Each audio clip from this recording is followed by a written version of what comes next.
The morning the warning was spoken, it carried the weight of a prayer and a threat at the same time, whispered first at the edge of the corral and then echoed across the dirt road that cut through the town like a scar, because everyone knew what it meant when a man like Elias Crowley was told not to do something, especially when it involved land, pride, and a past that refused to stay buried. And yet when the sun rose pale and sharp over the ranch fences that day, Elias did it anyway, because he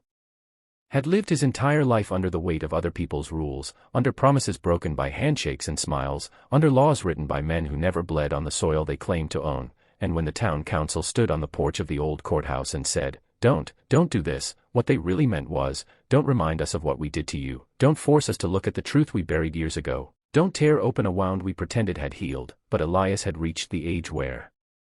fear no longer whispered louder than conscience, and so he moved with a calm that frightened people more than rage ever could, saddling his horse, unlocking the rusted gate, and riding straight toward the fenced-off stretch of land that everyone agreed was off-limits, land that had once been his family's until a fire, a forged signature, and a conveniently timed law stripped it away. And as he rode, memories came like dust storms. His father's hands blistered from work, his mother's quiet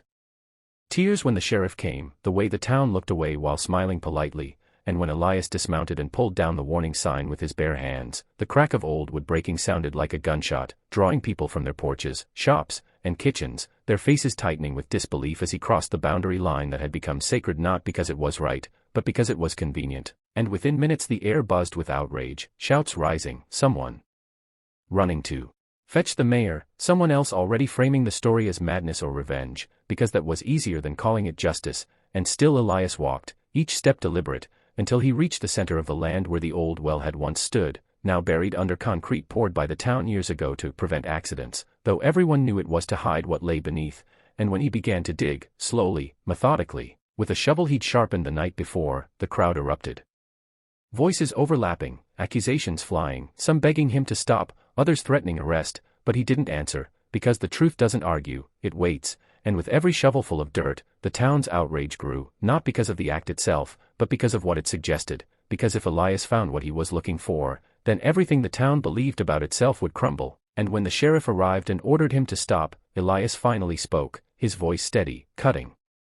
through the noise as he said he was reclaiming what was taken, not for revenge, but for truth. And that word, truth, hit harder than any insult, because the town had spent decades convincing itself it was decent, fair, righteous, and now here was one man, covered in dust, threatening that illusion. And as the digging continued under the threat of arrest that never quite came, because even the sheriff's hands shook, the first sign emerged, a rusted metal edge, then old boards, and then the smell.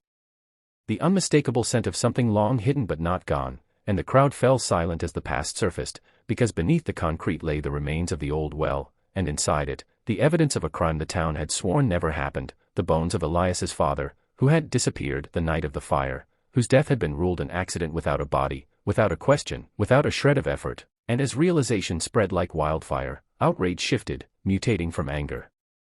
at Elias to fear of exposure, because now the story was no longer about a stubborn rancher breaking the rules, it was about a town complicit in silence. And people began shouting again, but differently now, some demanding the hole be filled, others insisting the authorities be called, some crying, some denying. And Elias stood there, tears cutting clean lines through the dirt on his face, not triumphant, not vindictive, just resolved, because this wasn't about punishment, it was about acknowledgement. And when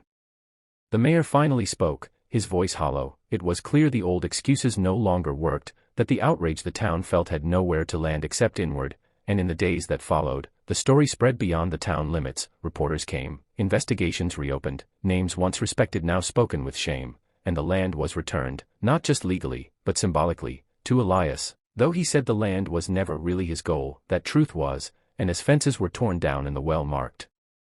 as a memorial instead of hidden under concrete, the town learned a lesson it never wanted to learn, that outrage aimed at one man doing the right thing is often just guilt looking for somewhere to go. And Elias, the rancher they warned, the man they told don't, became the reminder that silence can be louder than screams, that courage doesn't always come wrapped in approval, and that sometimes doing the thing everyone begs you not to do is the only way a broken place can ever heal. And if this story moved you, if it made you question power, silence, and the cost of truth, then don't forget Toby. The second morning after the ground was broken, the town no longer woke to roosters and wind through dry grass but to engines, murmurs, and the low hum of cameras, because truth has a way of drawing witnesses once it's exposed. And Elias Crowley stood at the edge of his land watching strangers point lenses at a place the town had spent decades refusing to see, while the people who once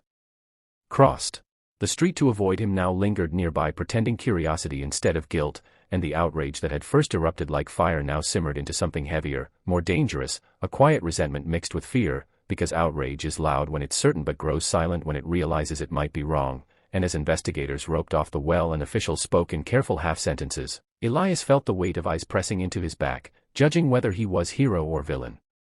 Because towns like this prefer simple stories, and he had ruined that simplicity by surviving long enough to remember, and when the mayor approached him with rehearsed sympathy and an offer to handle things privately, Elias understood the game instantly, because handling things privately was how the truth ended up buried the first time, and so he refused without raising his voice, and that refusal spread faster than any shout, igniting fresh outrage among those who feared consequences more than lies, and by afternoon the old alliances cracked. Shop owners whispered about lost business, council members argued behind closed doors, families that had shared dinners now avoided eye contact, because the cost of silence was finally being calculated, and nobody liked the total, and in the midst of it all, Elias walked the land alone at dusk, remembering how his father had taught him to read soil like a language, how every scar on the earth told a story if you listened, and he realized then that this wasn't just about one crime or one grave, but about a culture built on convenience, where rules were enforced only when they protected the powerful, and when a crowd gathered again that night demanding Elias apologize for bringing trouble, he didn't argue, didn't explain, he simply asked one question: how long is a lie supposed to live before it becomes the truth? And that question landed harder than any accusation, because no one could answer it without indicting themselves, and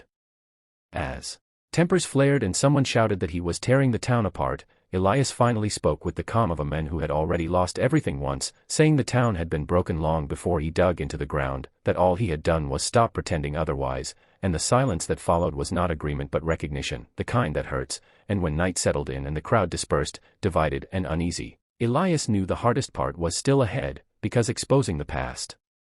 doesn't heal it automatically, it only removes the excuse to ignore it, and as he sat on his porch watching the lights flicker across the valley, he understood that outrage was just the beginning, that accountability would demand more courage than anger ever did, and if you're still here, still listening to this story of truth, land, and consequence, remember to subscribe to the channel, because the next part reveals what happens when a town is finally forced to choose between comfort and justice, and those are stories worth staying for.